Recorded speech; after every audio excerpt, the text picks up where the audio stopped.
Hello, everyone. Welcome. Good morning, good afternoon, good evening, depending on where you are. My name is Julia, and I have supported CCIVS communication over the last couple of years. Today, I will be moderating this event, but before starting, I would like to share with you the agenda of this event and a couple of instructions. The workshop is prepared in 3 blocks as follows. First, we will host a roundtable with 4 young people from around the world who are involved in volunteer projects on climate justice. Secondly, we will listen to a presentation about the impact research on ideas for climate justice that CCIVS has been carrying on for the last 10 years.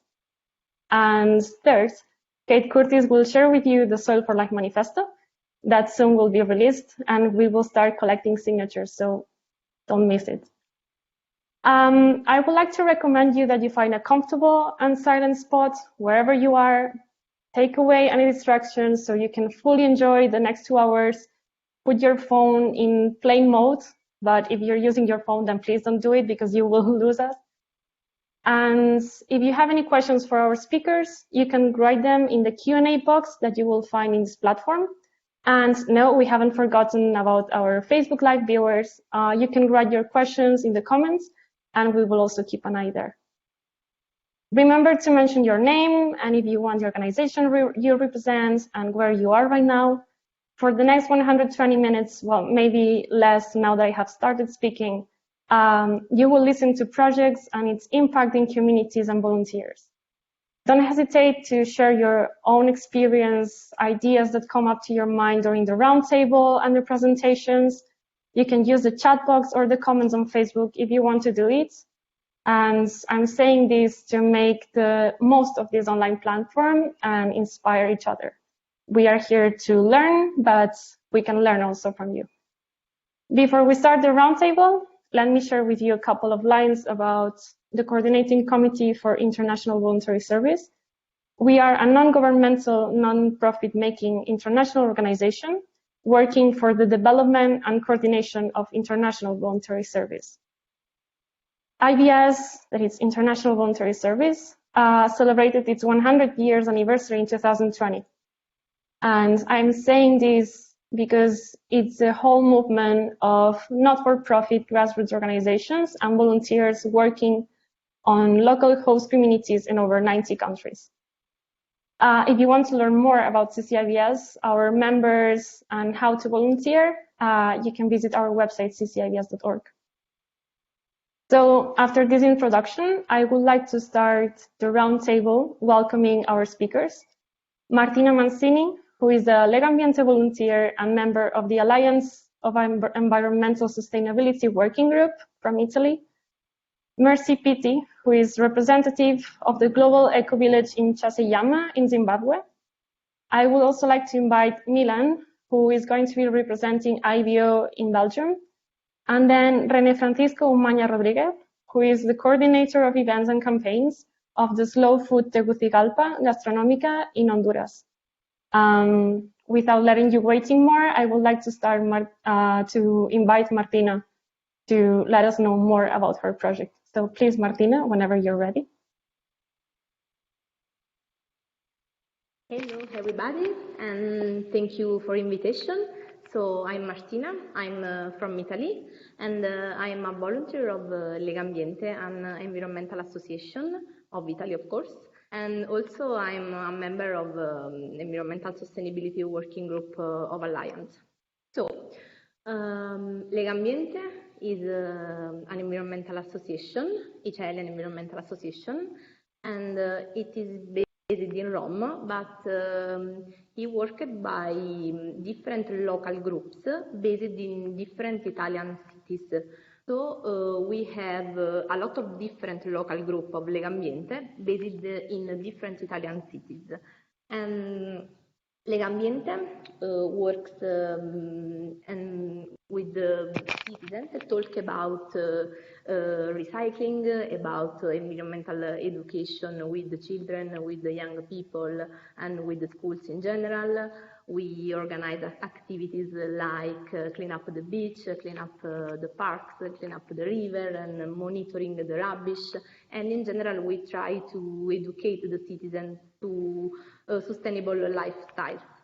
So, structure of Legambiente by local groups works very well because we have the possibility to start to have a local action, but we can think globally. So it's a very strong structure, and this structure helps us very well in this strange period, in this Corona period, because we had the possibility to organize like proximity work camps. I mean, like work camps, but organized just with local people, with the people from our cities.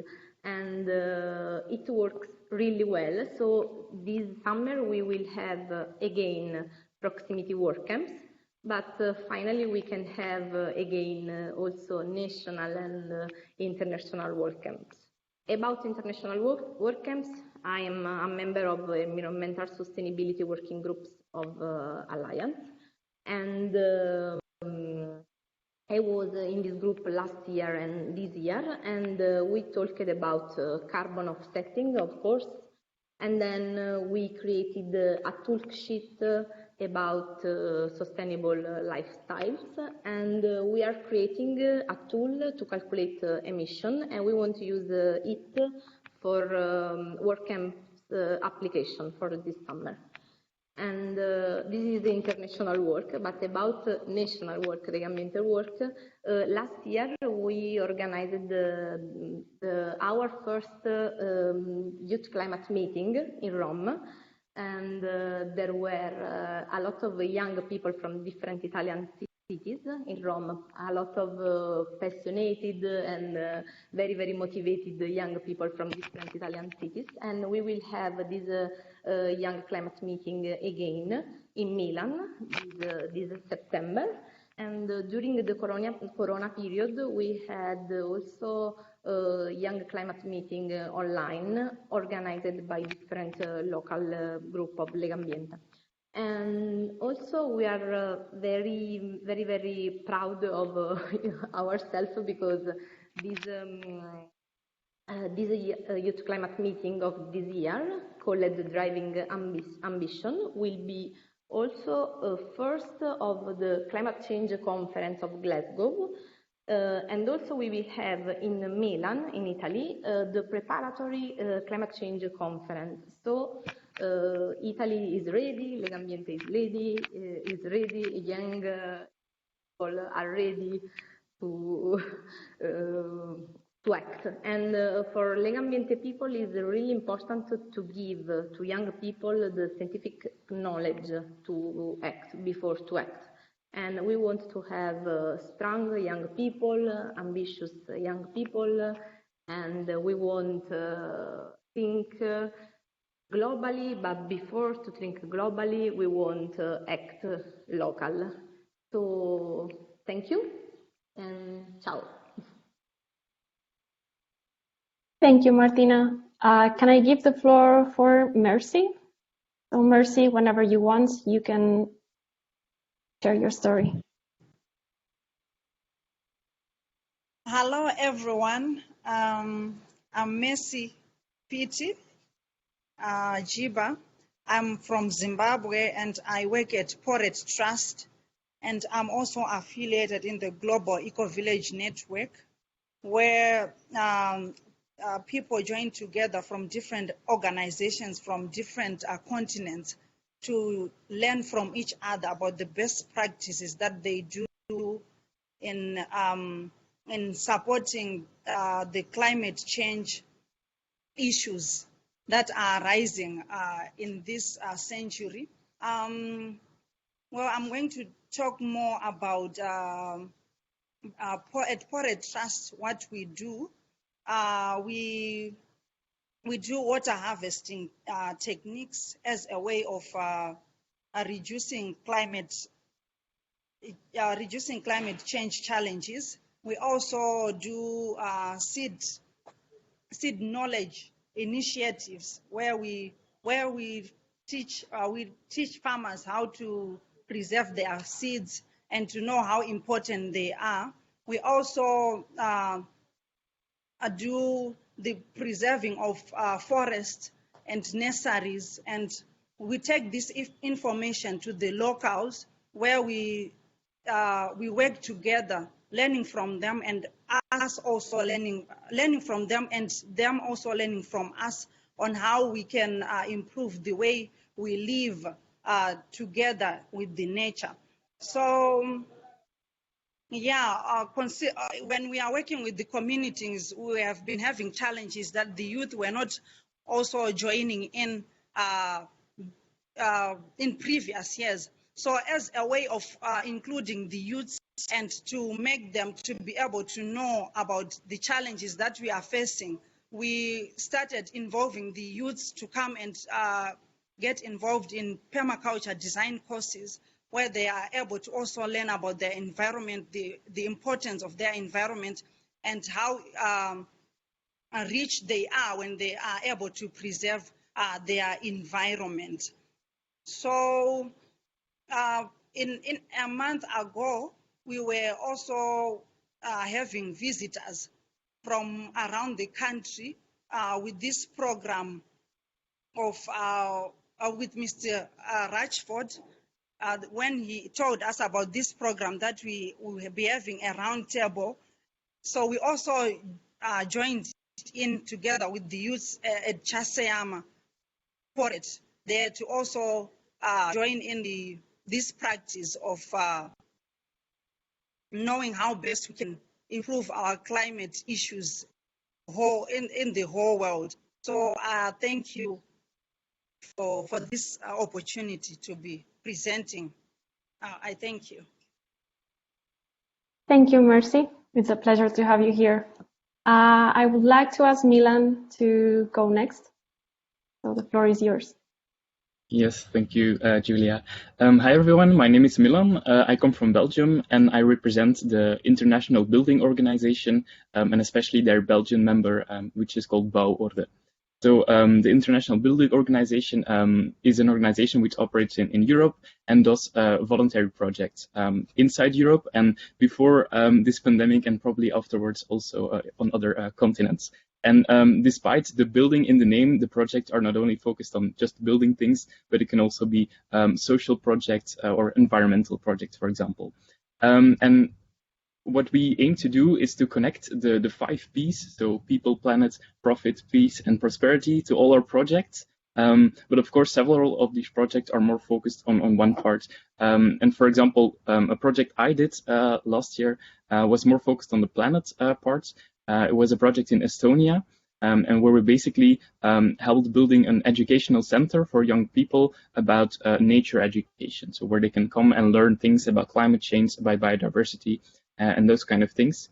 And while being there, we also contributed to several improvements for the environment regarding biodiversity, for example, building an insect hotel for the insects, and these kind of things. And also, why are these kind of projects actually important for me? Well, I come from a city, I live in a city, and even though I like nature, I don't really have a connection to it. And also, I feel like a person living in the west of Europe, at the moment, I still don't really feel the impacts of climate change that much. So that is why I feel like these projects are so valuable, because they actually make you realize what the effects of climate change are in other parts of the world, in other environments, and they also increase the connection to nature. So that's what really these projects teach me. So it's not just about doing something there, it's also about learning.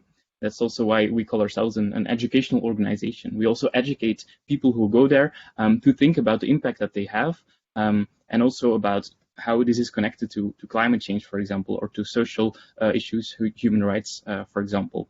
Now, of course, we need to consider, especially as people from the Western of Europe, that we also have a big climate impact, especially when we travel, for example. The most aviation comes from people from the Western part of the world, and that is also why we have decided inside Europe to reduce our travel emissions by going by train as much as possible. And also eating vegetarian on projects is also something that we try to do to limit our environmental footprint. And I feel like this is a very important part as well of learning in these projects and of thinking about the impact that we have on climate change. And then, so after these projects, we always ask ourselves, okay, what have we learned and what can we do with it?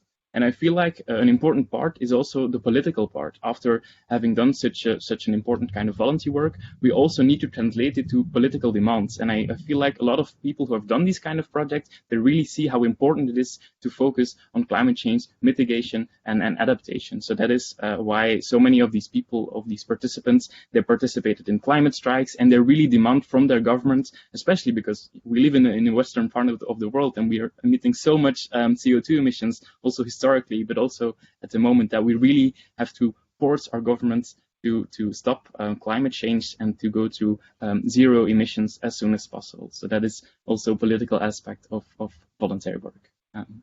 So thank you very much for the invitation, and looking forward to the rest of the speakers. Thank you, Milan. And last but not least, we have with us René in Honduras. So welcome, René, whenever you want. Yes, 1 second.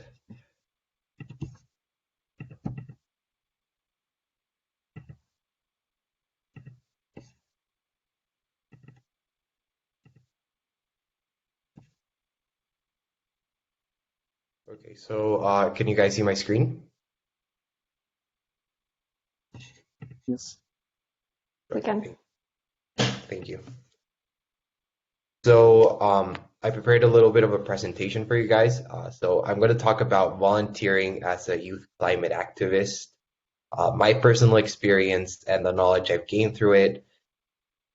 So first of all, I am Reno Maña. I work with Slow Food here in Honduras. I'm 17 years old, a little bit young for some people, but that hasn't stopped me from doing the work that I love. So you might be asking yourself what Slow Food is, and we're basically an international eco-gastronomic member-supported nonprofit organization. We were founded in Italy, and we basically promote good, clean, and fair ingredients. That's our goal. So when we refer to good, we want food that tastes well, that the flavor's right. When we talk about clean, we talk about the environment, we talk about sustainability, respect for our food.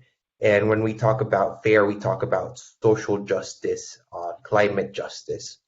So basically, our approach to the environment is through food, which we believe is really important.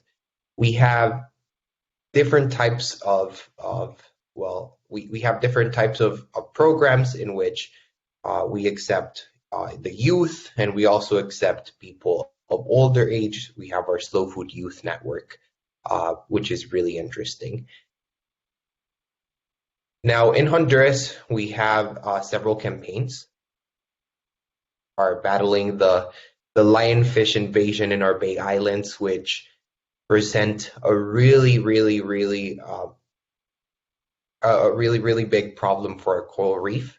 And we also have an earth market in which we try to connect the local farmers directly through the people, creating economic, social justice, as well as reducing the carbon footprint and promoting good, clean, and fair ingredients consumption here in our capital city.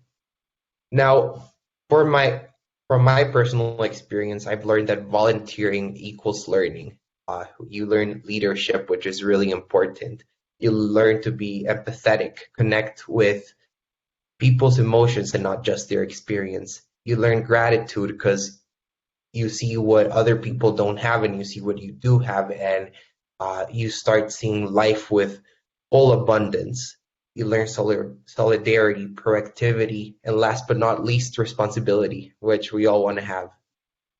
Now, to talk about how volunteering changes perspectives, we normally see the media portray pictures of our natural and direct environment right here, like this, the picture here under illusions. But the reality is completely different. Once you volunteer, you start seeing the world as it is. You start seeing that climate change is not something that will happen in 50 years. Climate change is something that is happening right now. And the challenges we face with volunteering, well, for most of us is that we feel like we're worthless and like we cannot do a change for big causes. But let me tell you, the parts are the sum is greater than the parts, sorry. So any help you can do to promote stopping climate change is really important. At the end, it will sum up, and that sum is going to be great, and it's going to create a huge impact. The second one is money and distance. Some of us want to volunteer, but we don't have the resources.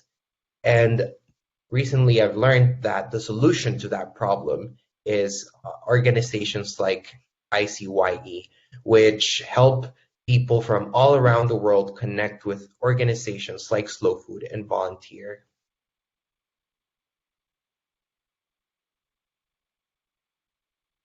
So that was it. Thank you so much. Back to you, Julia. Thank you very much, everyone. It was really nice to hear from you. So now I would like to invite our first panelist, whose name is Petra. I would like you to turn on your camera and also to turn on your microphone. So to give you a few sense about Petra, Petra is an activist and organizer of Fridays for Future in Hungary. For the ones that don't know what Fridays for Future is, it's a youth climate movement. And in Hungary, they have been striking since the beginning of 2019, as well as doing educational workshops for adults and for children, and talking to decision makers about climate action. So, Petra, whenever you're ready, the floor is yours. Hello, everybody, and thank you very much for the invitation. As Julia said, I am an activist for Fridays for Future, and I was delighted to hear all the different initiatives and different projects that you all work on. We mostly promote climate justice and equality for all, and we try to channel the young people's fears and their wishes for a better and safer future. So I think that each and every one of you is very valuable to the cause. Do I need to ask questions now, or? Yeah, you can ask your question. Yes.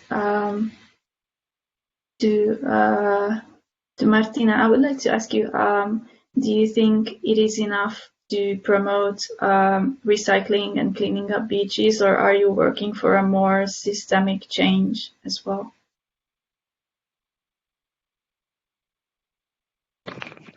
Okay, I just talk about something of our activities.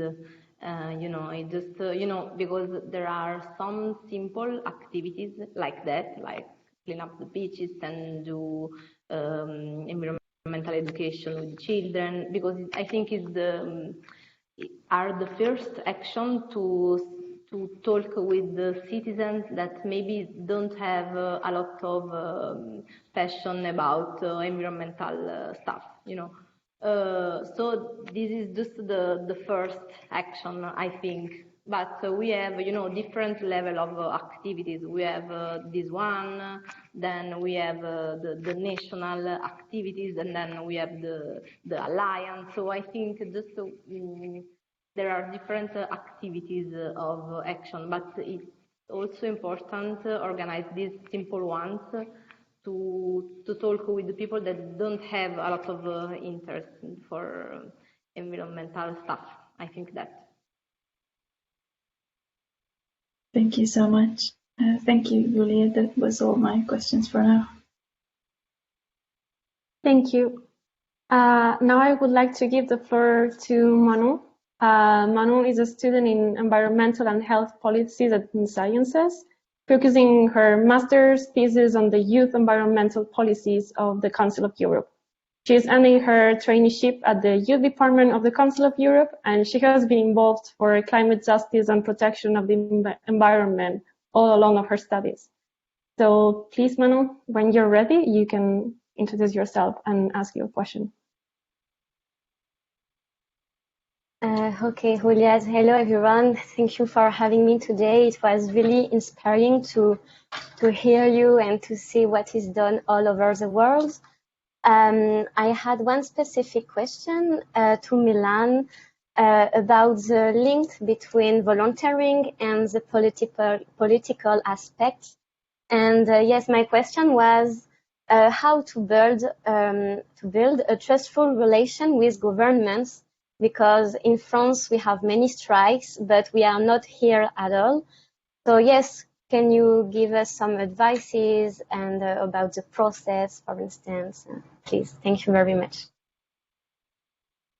Yes, thank you, Mano, for the question. A very interesting one. So yeah, I feel like politicians they are quite open to talk to people when they are more structured. So when you feel like, okay, we have gathered a lot of knowledge and we have gathered a lot of groups of people with different experiences, and then you go together to politicians. I feel like so far that has been the most working method that we use. And what's also interesting is to make a personal story out of it. So I think therefore voluntary work is very valuable, because you're not just saying, hey, we were on the street, so we demand climate action, but you can also say, look, I've been involved in projects and I've seen the consequences of climate change, and I just don't want these things to happen, not here, but especially elsewhere in the world. And I feel like if you make it more personal, it's also something that I do for my family, who's not always on the same line when it comes to climate, and also for politicians it might work. So that's my advice, I would say.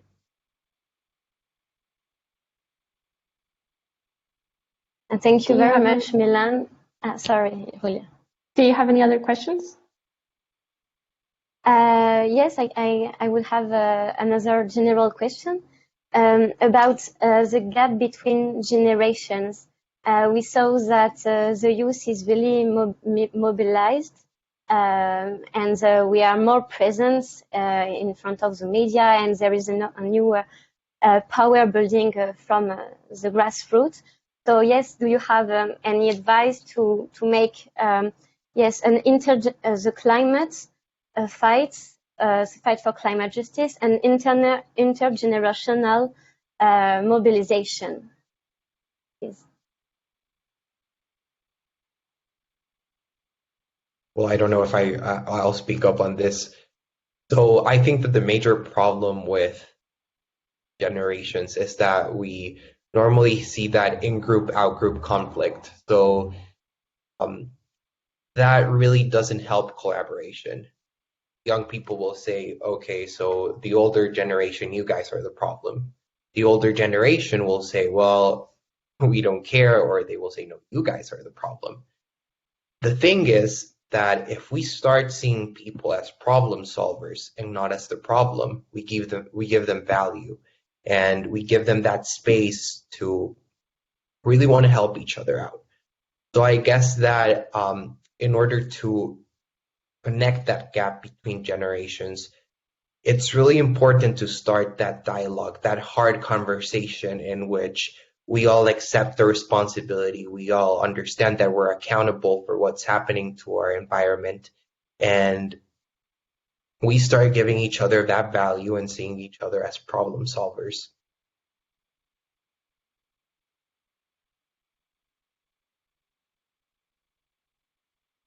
Does anyone want to add anything to the answer that René just gave? No? Okay. Then I will give the floor to Patience.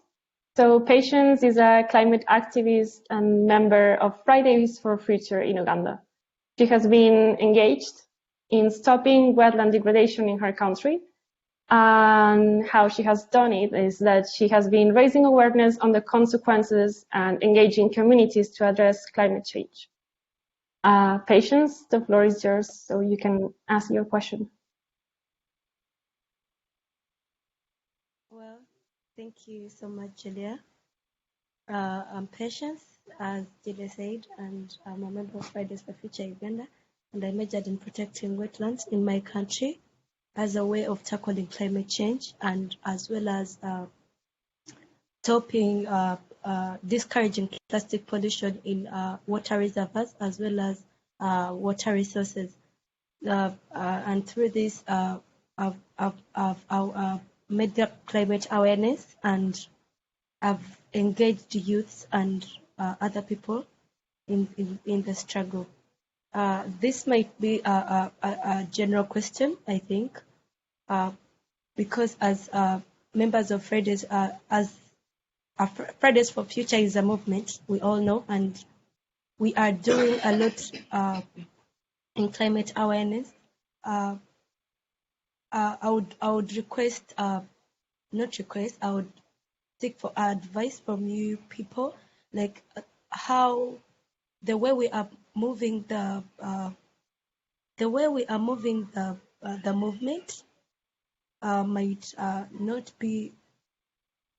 How should I bring it?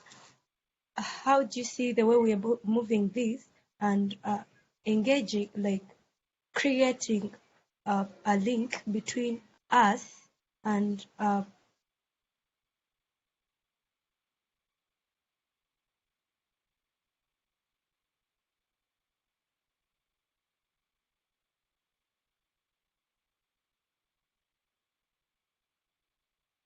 Oh, I think we have lost patience. to create.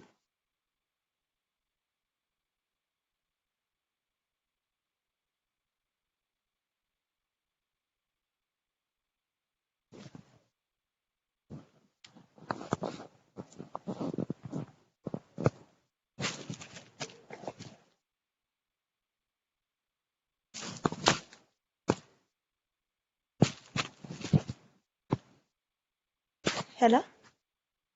Hello, Patience. I think we lost you for a second. Yeah, we have network issues here and in Uganda, so I don't know whether you guys have heard me very well. I think when you were asking your question, we just lost you. So if you can, could you ask your question again? Okay. As climate fighters, like Fridays for Future is a movement, we are trying to create a link between us and other people. So what advice can you give to the fighters and you so that we can link to the work that you people are doing, like to create a system change, like together? I don't know whether my question is well or clear. I don't know. Are you asking to someone in particular, or do you want one of them question to answer? Yes.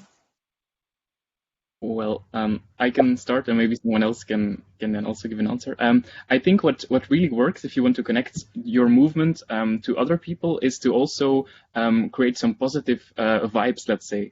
So, of course, you need to be very strict on what you want to do and climate action towards your government, for example. But towards other people, you can see more like the positive picture, and you can see, okay, if we all contribute to this, there will be positive changes in our society. For example, nature will be flourishing, or also our cities will be much nicer to live in, actually. And I think a lot of people, they appreciate that message. But then you also need to say, of course, in order to reach this positive outcome, we need to do certain steps. And that is the climate action that we want to do. So I think be loud, be vocal, but also be positive. That's what I would say. I'd also like to step in. I myself am friends with some of the coordinators of Fridays for Future here in Honduras. And I think they've really done a good job in creating that inter-organization link, and also link with that link with individuals in general. And I've seen that the way they've done it is basically have an open door, not being afraid of asking questions. not always trying to be the knowers. I know that they always are asking for people if they want to be members, volunteers. They're also asking questions to organizations that have had, well, a much longer career in this climate change topic. They will also they will also not be afraid to reach out to politicians. They will also not be afraid to reach out to news outlets. So it's basically, I believe, in my opinion, it's just not being afraid of asking questions, uh, of asking for that collaboration and those alliances. A lot of answers will be no, but and a lot of answers will be yes, and uh, that's how you grow.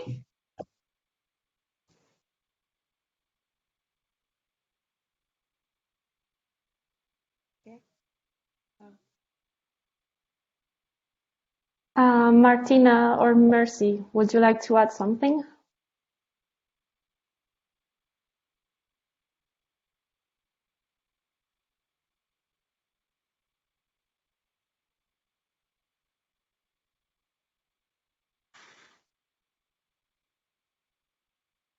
Okay, then maybe Patience, I don't know if you have another question for them.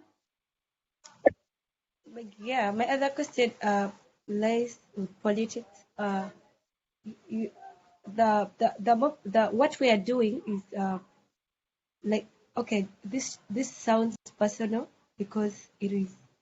I say this depending in my country, like depending on my country, like what we are doing is taken to be political, and what we are suffering is not personal. We all know how climate change is affecting everyone, and it's everyone's concern. And the way we are doing this is it's taken to be political. Uh, uh, uh, how do you guys see the politics with what we are doing? Do we think politics is should be put first instead of us fighting for what is right? Like, because we all know what we are fighting for is a big issue, actually, beyond politics. And how can, like, what should we do to link the political leaders understand what we're doing? Like, yeah.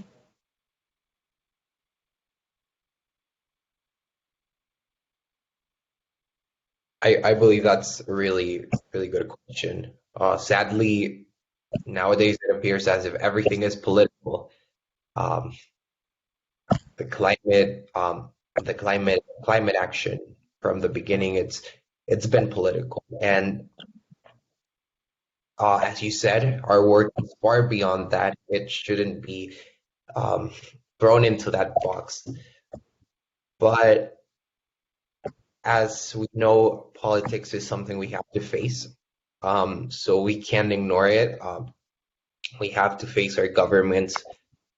So I believe that the work we're doing is mostly the work of embracing uh, that there will be political entities with different opinions that will make our work harder. But we just have to keep going with a firm fist, um, with collaboration, of course, peacefully, and try to do the best as we can.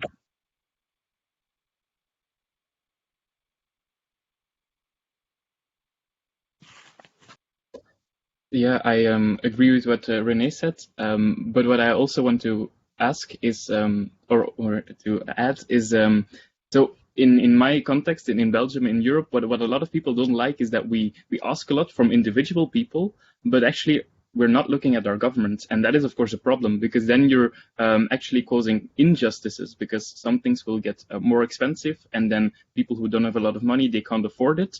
So that is something that we should really ask our politicians. You have the responsibility to create policies that we can live in a way that is sustainable, but that also everyone can afford it. So that is an important message, I think, towards politicians. So that is why I believe the climate movement should be a political movement and should not be afraid of calling themselves political as well.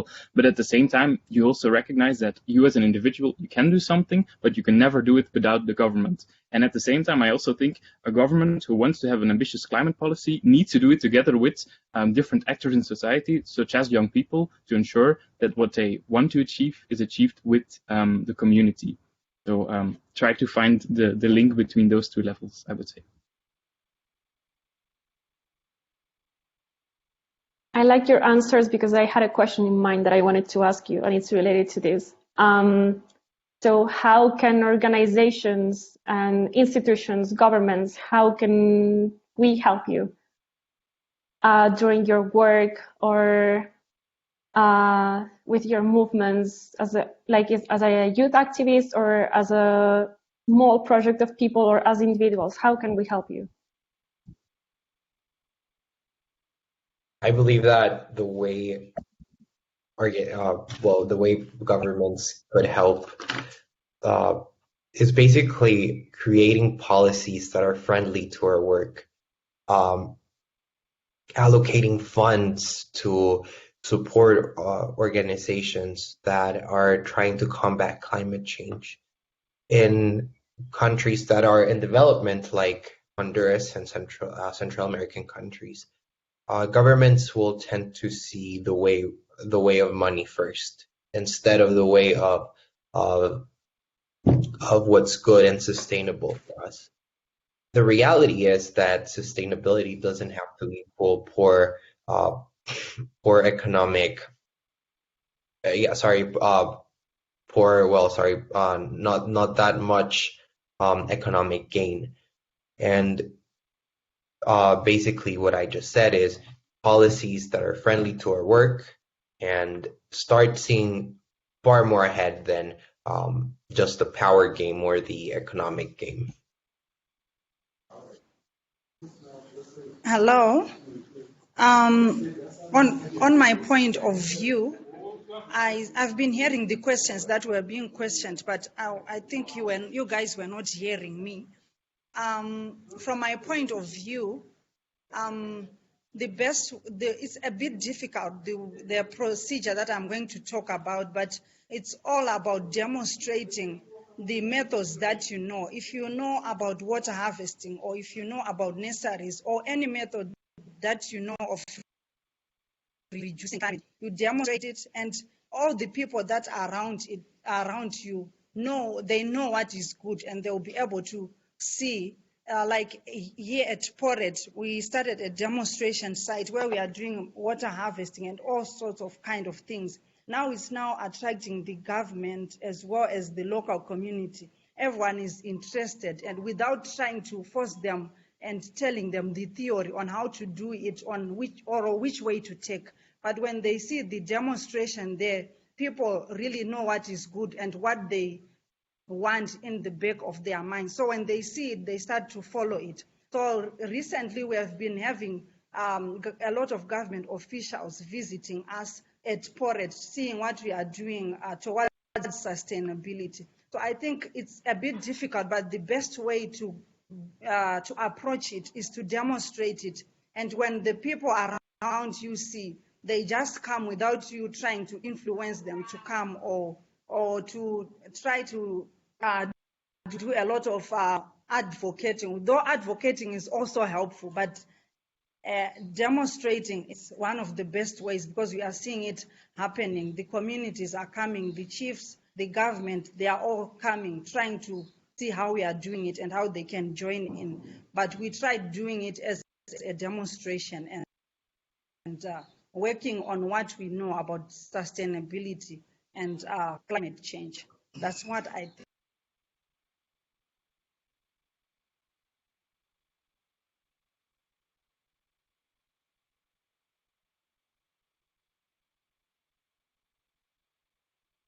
Would anyone like to reply also? Milan, Martina?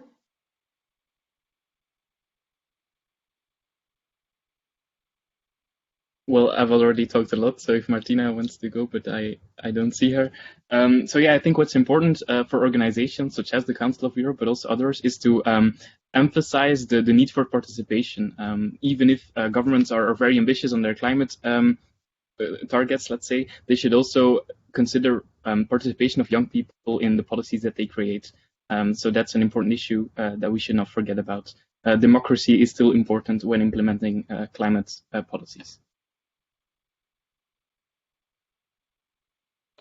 Yeah, I think maybe, I'm actually, now I'm living in Naples, but I'm from a small town in Italy.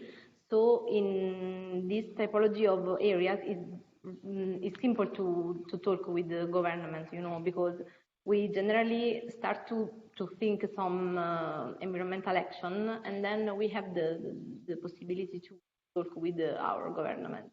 So I think maybe in small town, in small cities, it's more simple. So maybe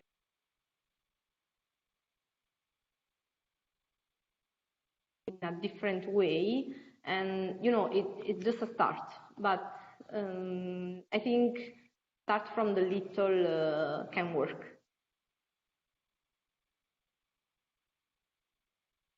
Thank you, everyone. I was having a question for Mercy, but I see that she's also having internet problems with her connection. So I would like to ask you, I know that René talked about it before. He mentioned that they were facing challenges during the implementation of their project, but I would also like to ask everyone in general, maybe even Petra, Patience, Manu, if you want to also join the question, feel free to answer. Have you faced any challenges when you were implementing your project, or now that you're implementing it, are you facing any challenges? And if yes, which challenges are you facing? Of course, we are facing a lot of challenges where we are working with the 28 villages. The first challenge is when demonstration and they were interested. Different people in the village, they have different interests. Some have political interest, some have their different kind of interests, such that when you are trying to make people learn about how to sustain their environment, other people will be sending in different messages to the people who want to listen. So then dealing with the society is quite a difficult thing when you want to implement projects. And also, but when you are working with communities, you need to be strategic and to speak to the community whilst it's quiet, to know which person to talk to first and who do you have to tell what first. That's how implementation it can be well done, when you are able to understand first, to know who loves what and who likes which and which other part, so that you are able to satisfy each of them in different ways whilst attaining the goal that you have as an organization.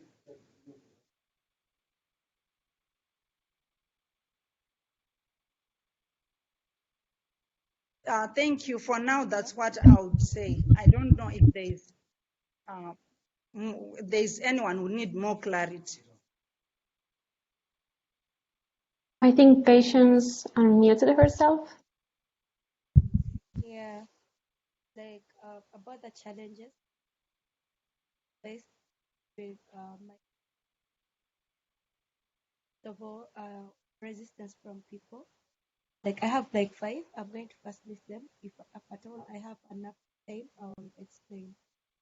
So first of all, I have face resistance from people. Like the move. What specifically I do is to create awareness, convince people, like inform them about what is happening, and people try to resist simply because they be like, where do we benefit from? Others be like, this is politics. Like people resist what I tell them. Another thing is about government intervention. Since it is taken political, sometimes you go and maybe strike or create awareness, and it's more like politics. So I get government intervention, discrimination against artists. Like we have that. I've faced that, like discrimination against us as activists here, especially here in Africa.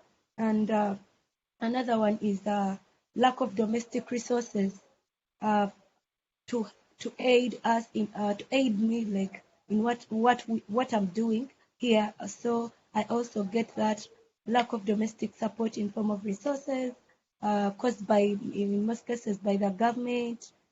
Yeah, so there is even for specifically here in Africa, activism is not something that young people are ready to do. Like they tend to shy away in activism. So I face that is a big challenge, especially here in Africa. So those are some of the challenges I face as a person. Like I've faced now and here in a daily way of doing my movement and my work as an activist here in Uganda. Thank you. Thank you, Patience. Just Yes, go. okay.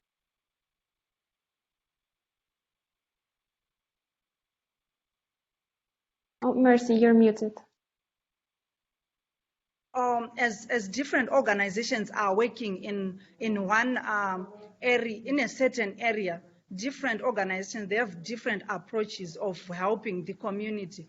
Some, they just come and do a lot of hand to mouth to the community and make them feel like they cannot do things on their own, or make them feel like whenever an organization comes, they have to be given money or something. So the different ways of implementing challenges to organizations who want to try and teach people to be able to depend on themselves rather than being independent on other people and feel like they cannot do work or feel like they don't have enough resources, which arises from other things that people are taught from school or from people who are around, who feel like they just want to take and not feel like they can also contribute or produce something from whatever they have. So from that mentality, the community might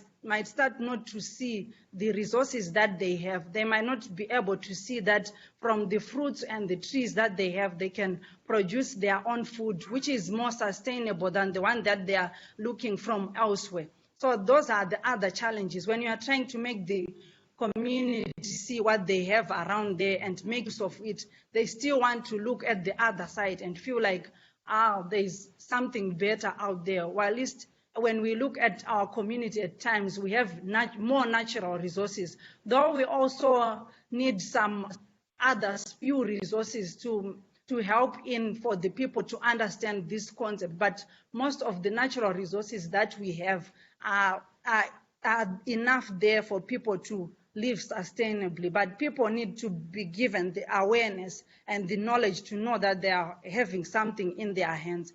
So that is a challenge, the changing of mentality for people to look the other side, whilst they were taught to look in the other direction. Thank you. Thank you, Mercy. I would like to ask one last question, and then we can move on to the presentation. I would like to ask you about one of the problems that Patience was mentioning, about people that is resisting the problem or believing that, for example, climate change doesn't exist. I was wondering if you have ever had to face people that disagree with climate change, who believe that climate change doesn't exist. Maybe it can be, if we talk about volunteer projects, maybe one of the volunteers was there but didn't believe about climate change, or maybe there was someone from the local community who didn't believe in climate change. And I would like to ask you if you had this situation, and how did you encourage the person? How did you try to dialogue or to explain what you are doing and why is it important? Okay, from the way we are working here, the challenge mainly is people are not aware that there is climate change. Like, they just see the problems that are coming.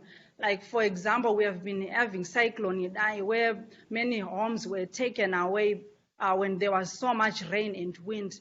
Now that's when people feel like, maybe someone bewitched them or something, without knowing that there is climate change. The challenge there is that people don't know why they are facing certain problems, like why are they having few rain in their fields, why are floods happening, like when the rain comes, it comes once and takes their field and their homes, and at times it just stays away for some times, and everything dries up, their livestock dries up, and they don't know why it's happening. So our work there that we have to do is to tell people to know that when rain patterns changes, it's because there is climate change. Of course, they are understanding it, but now it's difficult for the people to change from their way of doing. If they used to cut many trees to fence their yards or to use for at their houses, now they are now asking, so how do we change from the patterns that we were used to? We were used to cutting trees and selling firewood. We're used to planting our crops using fertilizers. We're used to clearing all our lands and leaving it bare without considering the trees, feeling that probably it's us as humans who want to feed from the nature than we need nature. So we, as poets now, our challenge is to make people to understand that what they are doing presently is what is causing them problems, or that's what is making them to have few rainfall. But as we are going, people are starting to know and to understand that, okay, that's the challenge. This and these things that we are doing are causing us problems.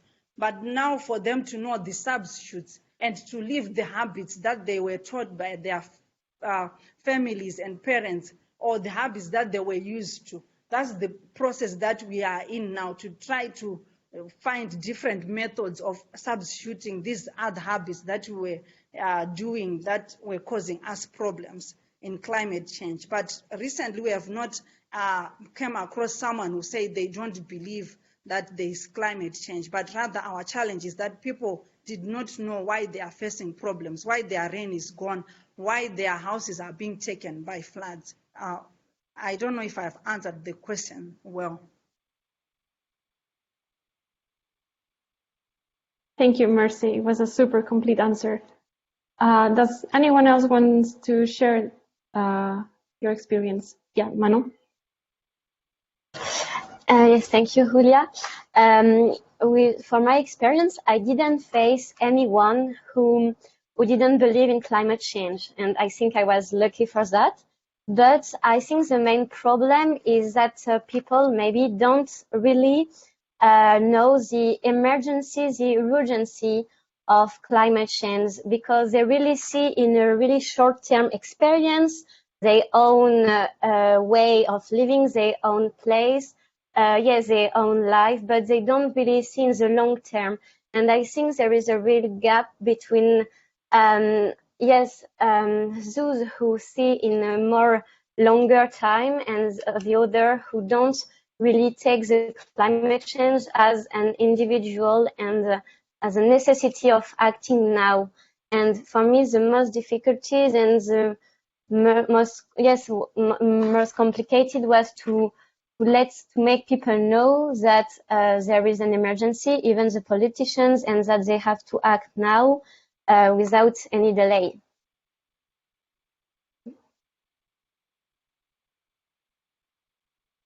Thank you very much, Manu.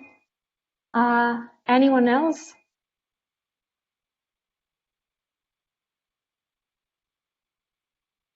Okay, then I would like to close the roundtable here. Thank you very much to everyone who has been intervening and giving these answers. I'm writing everything down to keep it in mind. Now I would like to move on to the next block. And to this, I would like to explain a little bit that for the last 10 years, CCIVS has been carrying out a research on the impact of international voluntary service on the local communities involved in projects and also on the individuals involved in projects. And this means volunteers, it means camp leaders, it means coordinators. It can even be staff that is part of these organizations who are sending volunteers and hosting volunteers. As part of his PhD, Francesco Volpini designed and analyzed this research. Today he cannot be here with us, and we hope he gets better soon. So I am happy to introduce you to the CCIVS president, Ingrid Dankaerts, who has joined us to share some of the results. Welcome, Ingrid, and thank you for taking part of these events. I would like to ask you if you can tell us more about how the International Voluntary Service works for climate justice. Thank you, Julia, and thank you all the speakers who have spoken before and have given so many wonderful stories also about how you can contribute to the fight for climate justice. And making the link with the research, it will become clear how all these little actions on the ground together can really have an impact.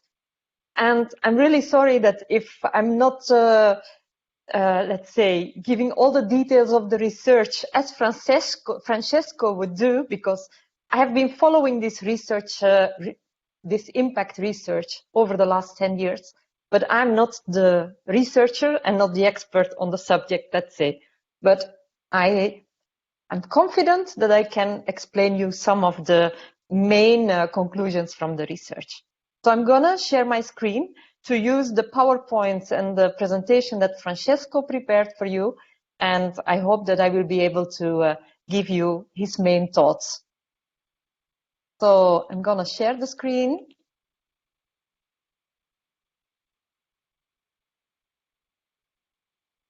Okay, so I think you can see it now. And so, yes, it says Francesco Volpini. He will not be here with us, but I will try to explain his findings.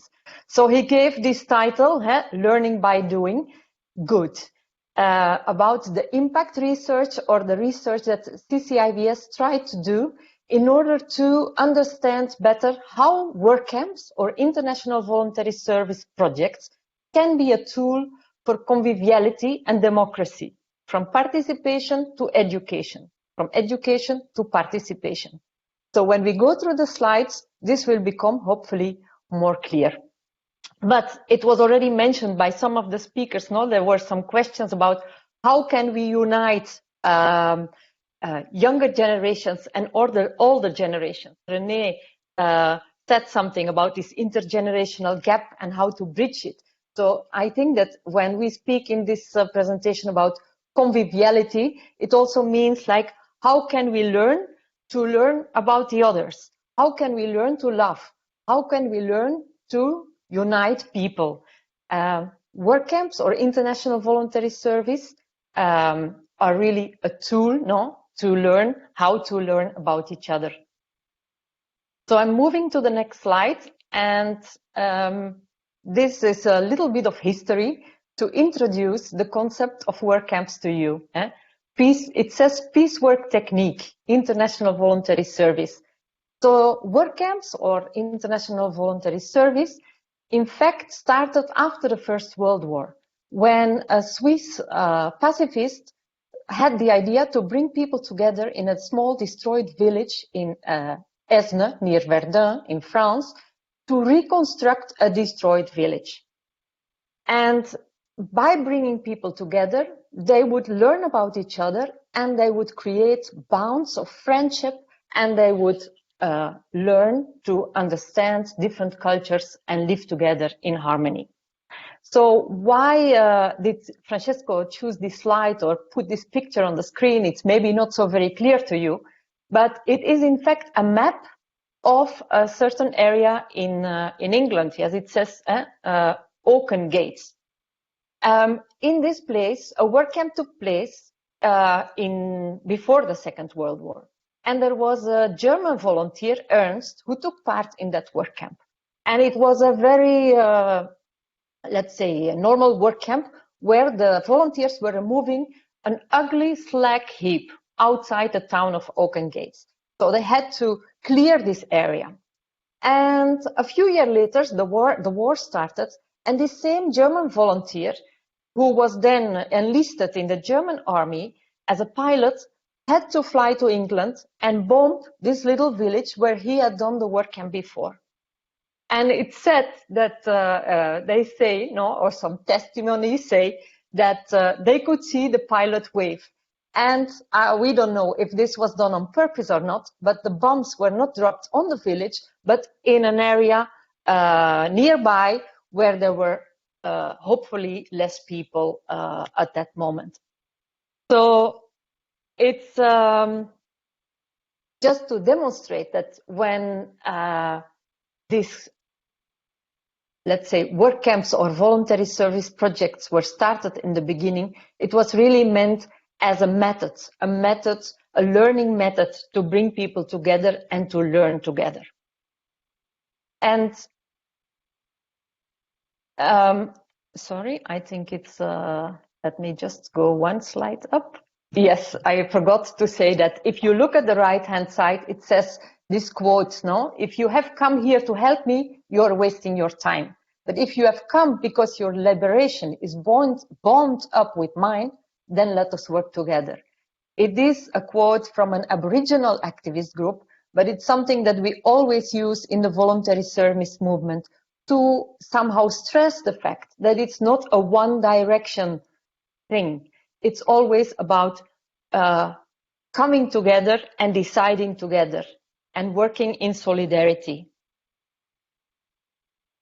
So this research that Francesco has been carrying out for the last 10 years was done in many different countries and with many different volunteers and with many different methodologies.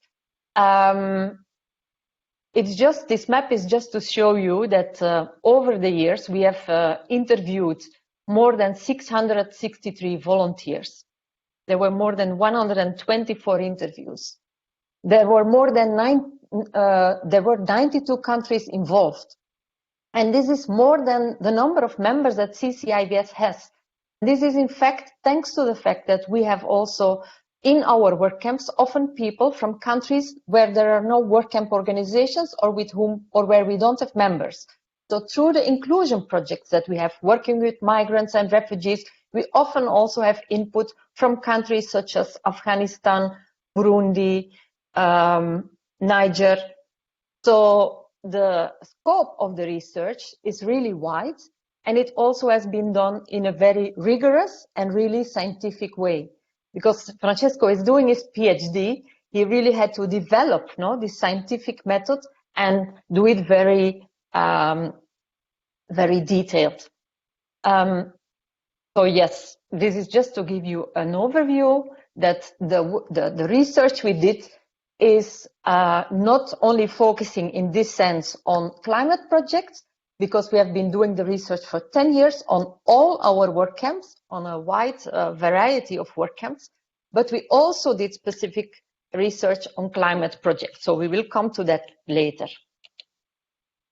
One of the things that was also mentioned in the presentations by Milan from Bouworde, if I remember well, was that this voluntary work is really also a way of non-formal education. And this is also one of the starting points from CCIVS. So when work camps were set up in the beginning, it was meant as a method to change something. And within this method to change something, the non-formal education is very important. It means that what we do is organized, and it is a systematic learning activity conducted outside of the formal education system. So when we organize these projects, they are meant to give people some new knowledge, competences. And the picture that Francesco chose to put this definition of non-formal education is also a kind of nice illustration, because in fact the picture was taken in a work camp where they were building a school. And the group, the children and the volunteer are on the roof, and the children are curious, no? They want to learn. So often the motivation to learn is because there is a volunteer, because they are in a different setting, because there is not the typical classroom and the teacher, but there are other elements that really stimulate and encourage to learn. So here you can see these kids, no, curious to learn, but not in the classroom. And then this is the part that Francesco has very clear in his head and that I somehow understand and will try to explain to you a little bit. It's just about the theory behind our research, yeah? Because if we want to do the research, we first have to know very well what we want to research and what is the starting point, no? What is the hypothesis from which we start? And in this sense, the hypothesis that Francesco used, and which was also developed not only by him, but through discussions and dialogues with many actors in the IVS movement, we discovered 4 conditions that are necessary to have this transformative learning process. So first of all, the participants need to have an equal status. So when we go to the work camp and we are all volunteers, we are all in the same condition. We have all the same status. The cooperation or doing something together, it's not about individuals doing their own thing, but doing something together is also very important. We need to work for a common goal. We go to this work camp and we say, okay, now we are going, these examples were clean the beach, or we go and build this environmental education center. We have a common goal that we want to achieve. And there needs to be support by an authority. This can be the work camp organization, the local authority, a social institution. So there needs to be support from an authority. These 4 elements are crucial to create the change that we want. And also some other elements that Francesco took as starting points are these desocialization, the social and cultural discontinuity. So it means that we have to be in a different environment where we can learn in a different way. So this was, we are not in the school, but we are taken out of our normal environment, and this stimulates us to learn new things. The development and learning depends on experiences that challenge the system. So it's, we are doing something new, and we are coming into a kind of, let's say, stage where we go outside of our comfort zone and the things that we already know. And by challenging this, we can learn new things. And the third element that he mentioned as a kind of starting point for the research was also that the exchange of cultural features that results when groups of individuals of different cultures come into first-hand contact will also allow or encourage this learning. So the meeting of different cultures and different perspectives and different beliefs will help us to create these new learnings. And so then he also explains the intergroup contact theory, about how we have the personal learning, but then we also have the kind of social learning. So when we, I just have to rethink a little bit about what he told me about this. That, yeah, we go through the different stages where when we come in contact with these other people, first we learn about the other people in the group, then we change our behavior, and then we generate effective ties, or we become friends, and then we reevaluate or we see people in a different way. And And then the change is also on three levels. No, we have the cognitive level where we learn about something. We will have change in behavior, and then we will have really effective change. Yeah, we become close friends. There will be strong bonds, and we will have less anxiety or fear or feel threat, and we will show more empathy. This is the theoretical framework that is behind the research, let's say. And then we come to the research. Yeah. So in the research, we were looking at different aspects on the personal level, the social level, and the political level, where volunteers have, or where we can see changes. And to show these learnings and to see the changes, Francesco has created this learning wheel, as he calls it. So in the learning wheel, we have the different dimensions, no? From the personal to the interpersonal to the social, and finally the well-being, as he calls it. And then we can see within each dimension the different elements that were measured in the research through the interviews and through the research, and where volunteers then rated let's say an increase or a change. Yeah. It says also pre-test, post-test questions. So in all the work camps where we did the impact research, the volunteers would receive a questionnaire before they would go to the work camp, and then they would receive the same questionnaire after they would go to the work camp. And then by analyzing all these results, we can see how they rate certain elements differently. So just to pick a few of them, so one of them that is mentioned here is autonomy. No, the volunteers feel more autonomous, where we can see a change of 6% in how volunteers see themselves more autonomous after the work camp. And this is not, or we have different questions that try to see how this autonomy can be measured. No? So there was autonomy, problem solving, communication, cultural openness here as examples, but there are more dimensions in this learning wheel. Let's go a little bit further. I'm just gonna check.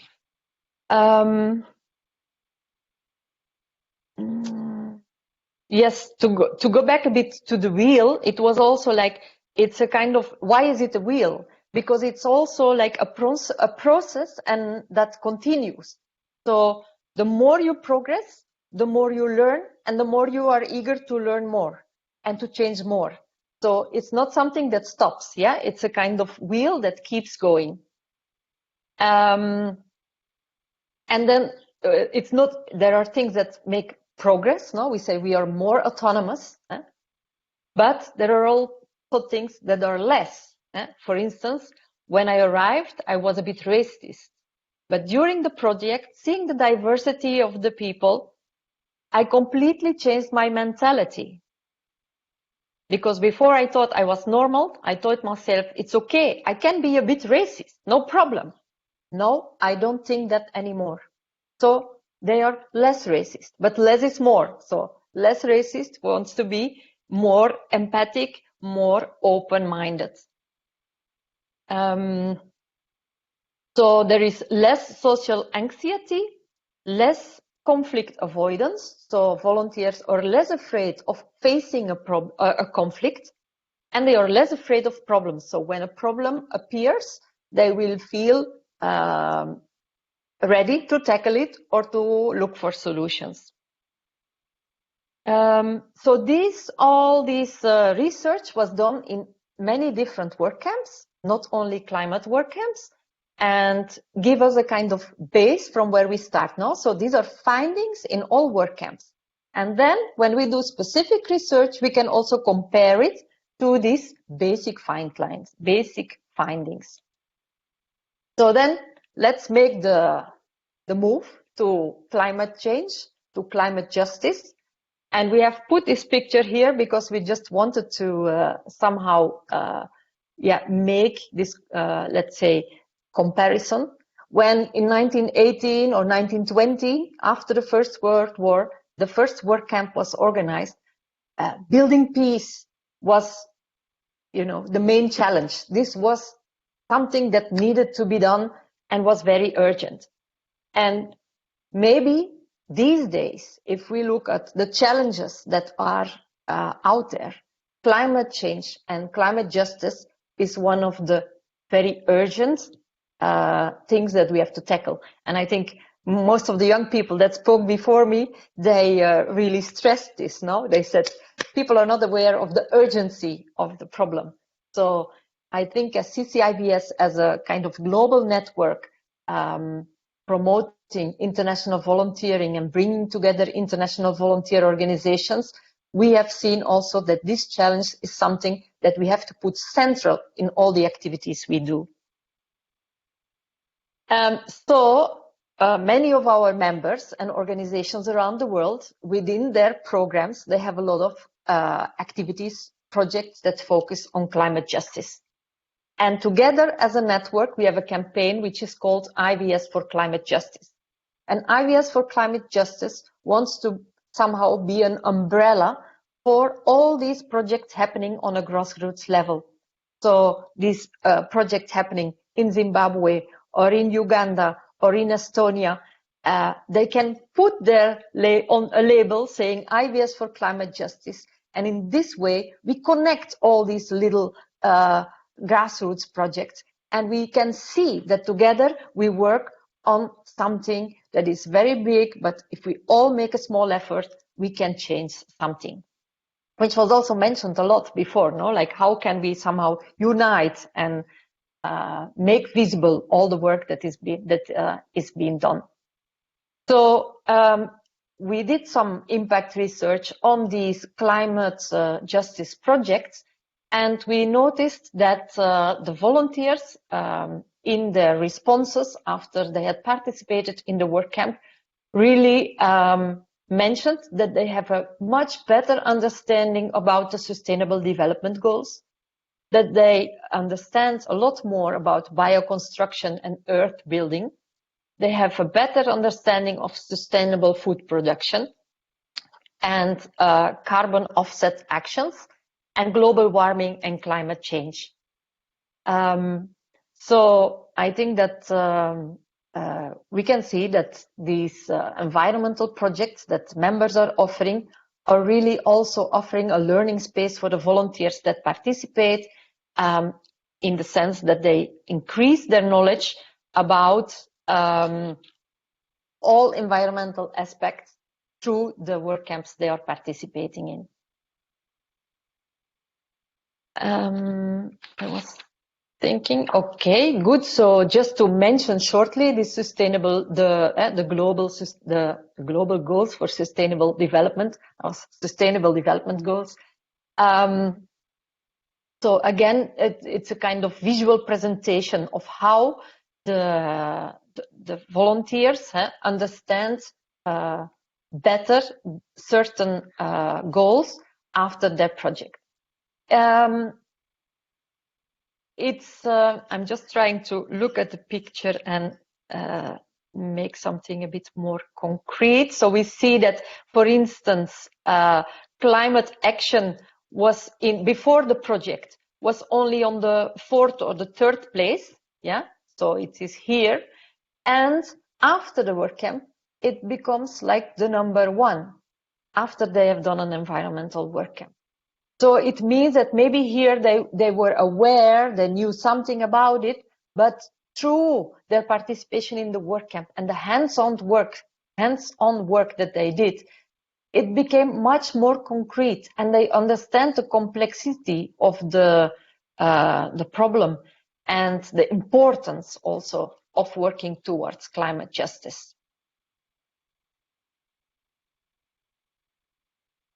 And this was also mentioned, no, I think by again Milan from IBO, Belgium, that the work camp is a place to learn, but also a place where you learn to engage for something, for a cause.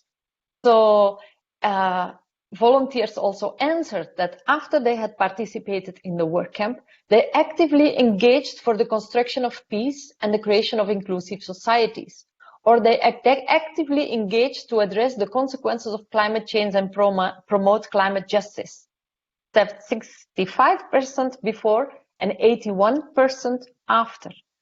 So it is very clear in this kind of research that being in the work camp also afterwards motivates the people to continue their engagement and to do more voluntary work or more actions to work for some cause. So in the same line, we can see that 40% or 60% would do some volunteering before the work camp and 82% after the work camp.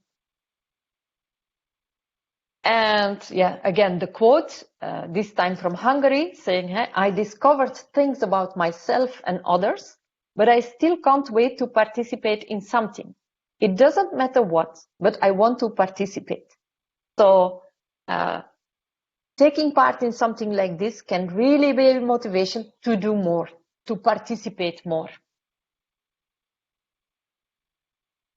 And we are almost near the end. So in this slide, I think what the main message was is that again it's really said here, before starting the work, I want to know the purpose of the work. The purpose is our motivation. So I want to know the purpose of everything we do. So sometimes this cleaning up the beach, where somebody was asking, does this really help cleaning the beach? Was one of the questions to the panel. It's not only about cleaning the beach, but it is about the purpose. No? Knowing that your little action is contributing to something higher. So in this sense, campaigns like IVS for Climate Justice or Fridays for Futures, where people feel connected and where they know that all together they are working towards a common goal, is really important. The purpose of what you are doing. So whether I have to just paint a wall or I just have to pick up the garbage, knowing that there is a bigger goal and that this bigger goal is important is really important. So we did kind of research on different topics, and we can see that in the case of climate justice or work camps, environmental work camps, this is really important, or people really feel that this being in an environmental work camp is contributing to this higher cause. It is for a purpose. The PATH project is about cultural heritage projects, and Raising Peace were projects focusing more on peace building and peace education. And as I already mentioned before, but just to stress this one more time, in the IVS projects, in the work camps, the meaningful manual work or the hands-on work is very important. The working together, contributing together to something. I am motivated to learn about cultures and habitats of people in my own country and abroad. I feel I have technical, manual skills useful to protect and preserve cultural and natural heritage. So this is also, again, it has medium to strong positive correlations. It shows, or a lot in the research, we looked at how different elements influenced or correlate with each other. So the physical work, the doing this manual work is really important to have a stronger learning process, to have a higher impact, to have better results. And to close this presentation about impacts and research about the research on impact, we could see that most of the volunteers that were interviewed and that answered the questionnaire really believe they can change something in the world. So when they 98% said that the construction of peace and creation of inclusive societies is something that they contribute to by doing voluntary work, or that human rights, education and respect for human rights all over the world is promoted by doing voluntary work. The same with addressing the consequences of climate change. 97% really said that they believe that something will change because we are all doing all these grassroots projects. Okay, I think I have come to the end of Francesco's presentation, and I hope it was a little bit of interesting to you. So Julia, I will stop sharing my screen, and I hope that it gave you some really useful insights in how international volunteering also contributes to climate justice and to also more participative and democratic societies. Thank you very much, Ingrid. I think everyone is bringing home a little bit of knowledge about what you have just shared. I was checking on Facebook and we have some comments about the research. So since you have stopped sharing your screen, I think I can ask Kate to join us. So Kate Curtis is trainer and Manifesto coordinator of the Soil for Life project, and she is also director of the Green Hearted organization. She's here to talk about the Soil for Life project and more concretely about the Soil for Life Manifesto. But I'm not going to be the one who uncovers the details. So I would like to welcome Kate. And the floor is yours. Julia. Good evening. I firstly just want to say thank you very much to all the speakers that have spoken before me. It's been really inspiring to hear about all these different actions in so many different places on the world. And I truly believe for climate justice, that's where it has to happen. Grassroots, small, projects all acting in so many diverse ways and in so many diverse settings. I also just want to apologize for the background noise. We have some electricity cuts in South Africa, and I had to come to a coffee shop that has a generator in order to make the call. So I hope you can all hear me. So as Julia said, my name is Kate. I had the great privilege of being the coordinator of the Soil for Life Manifesto. It's a project that is part of a greater project called Soil for Life with different partners. We're partnering with Legambiente and a couple of other organizations in Europe. And my role in the project at the moment is to coordinate the writing of a soil manifesto. So I'm going to share my screen and do a little introduction into what the manifesto is.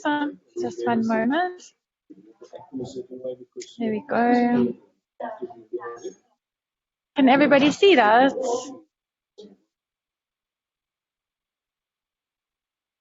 Yes, we can.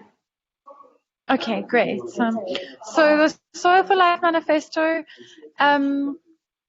begins with the title, "We as part of the ecosystem see ourselves as guardians of the soil." And I find this a very powerful statement to make.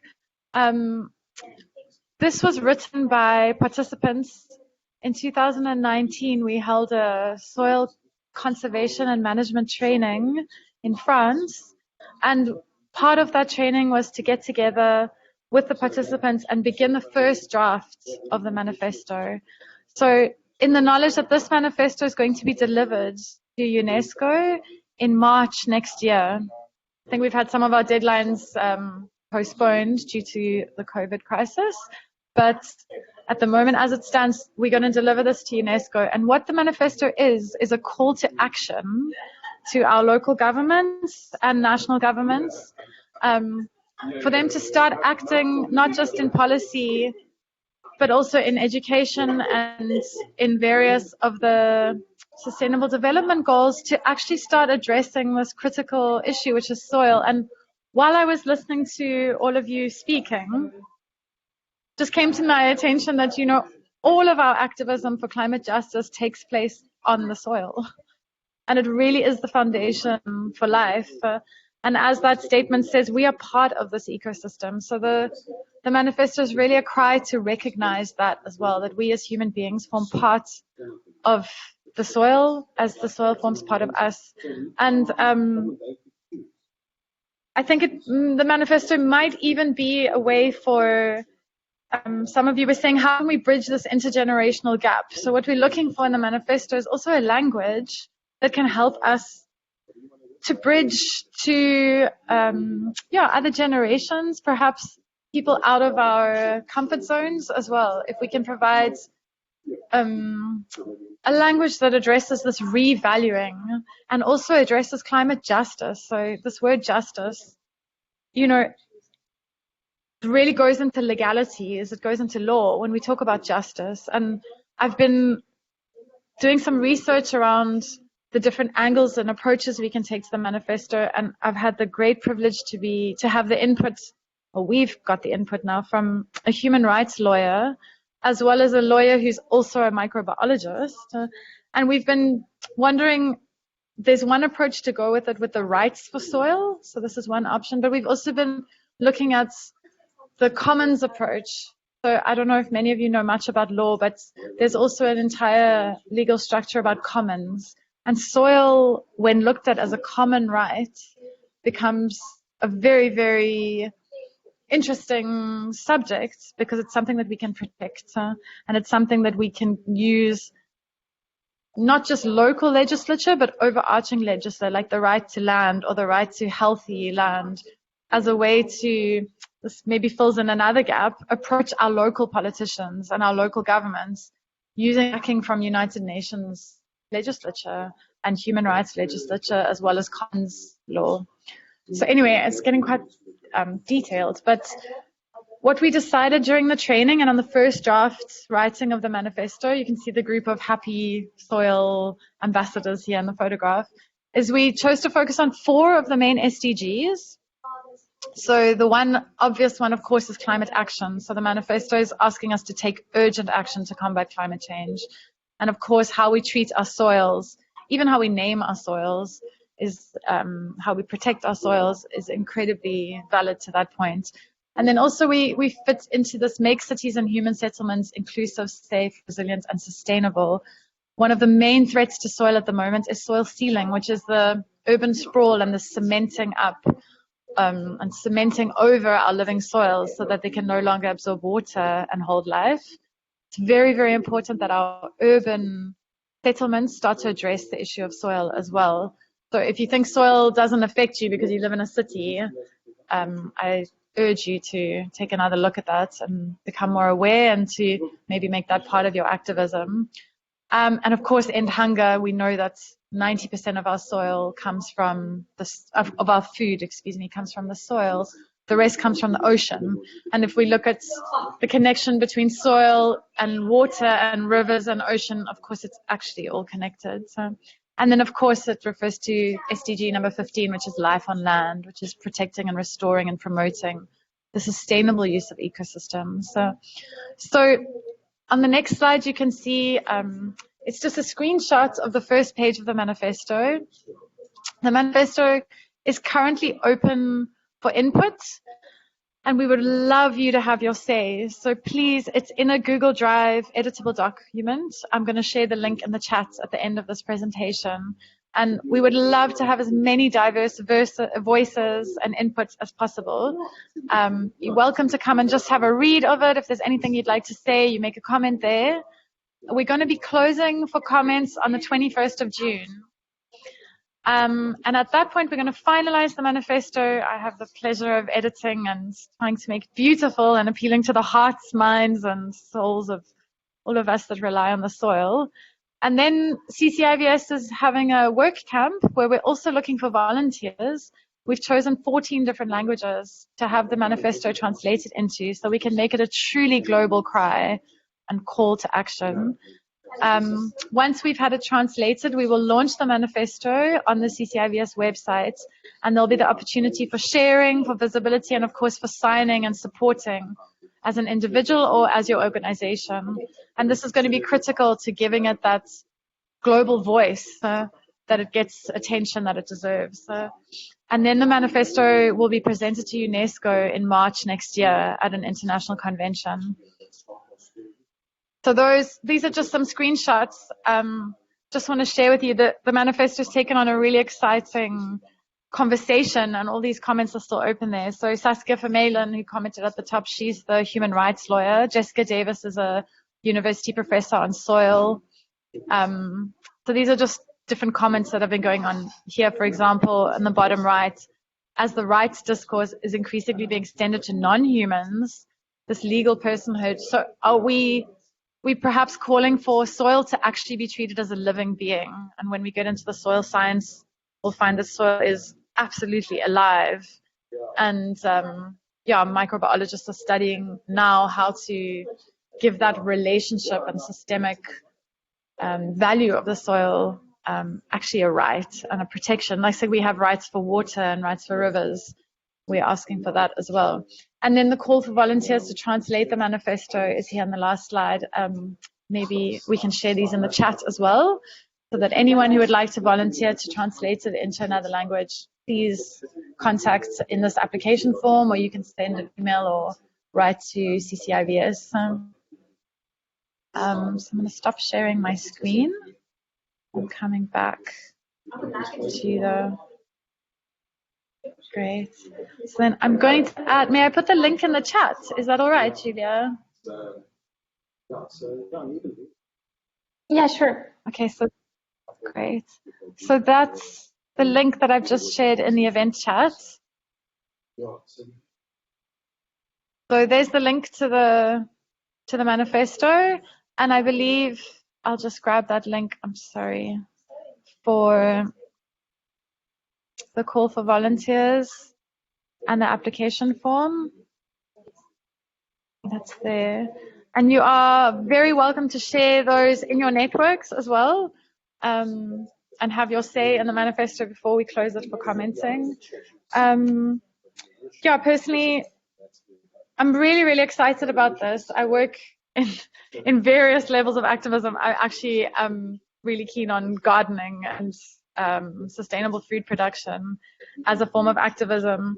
And I think some of you spoke about politics and shying away from and having to face it and not being sure quite how to approach your local politicians. And I'm really hoping that the manifesto becomes something that you can then use as a backing or something to give credibility to your climate justice activism, and to say, I'm not the only voice that is saying this. Look at these thousands, hopefully, of organizations that are saying the same thing and putting their name and their voice behind this. Here is a copy of the manifesto, hopefully in your language even. Please read it. Take this to your politician. It hopefully speaks in the language that they can understand.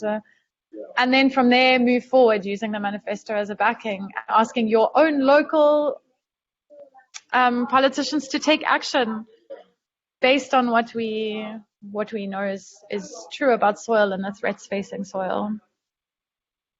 Yeah, so if there's any questions or anyone would like to say anything, I'm open to hearing and trying to do my best to answer you.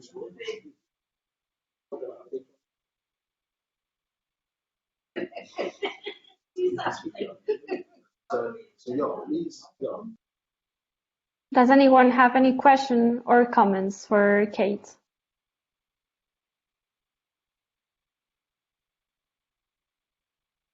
Then I guess you did a good job, because I don't see. It was good. Watch Kate, really great presentation, and I'm excited to see the manifesto. I look forward to your input.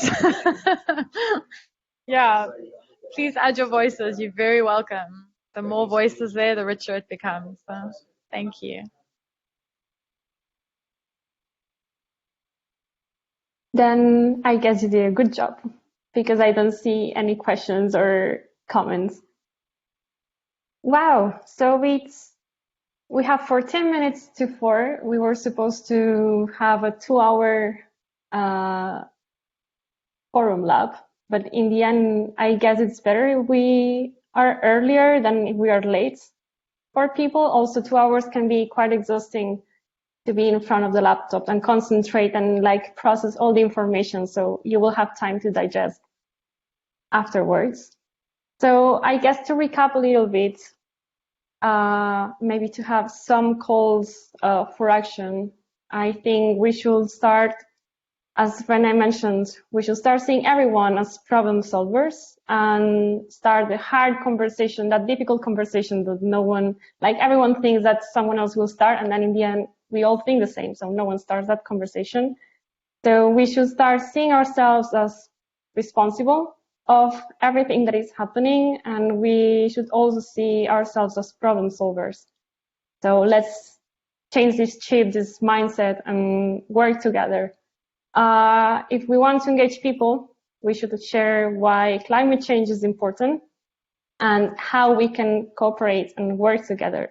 So it's not only about this beautiful planet that we have in our minds, but then in reality, there's something else, but it's also about how we can solve the problem.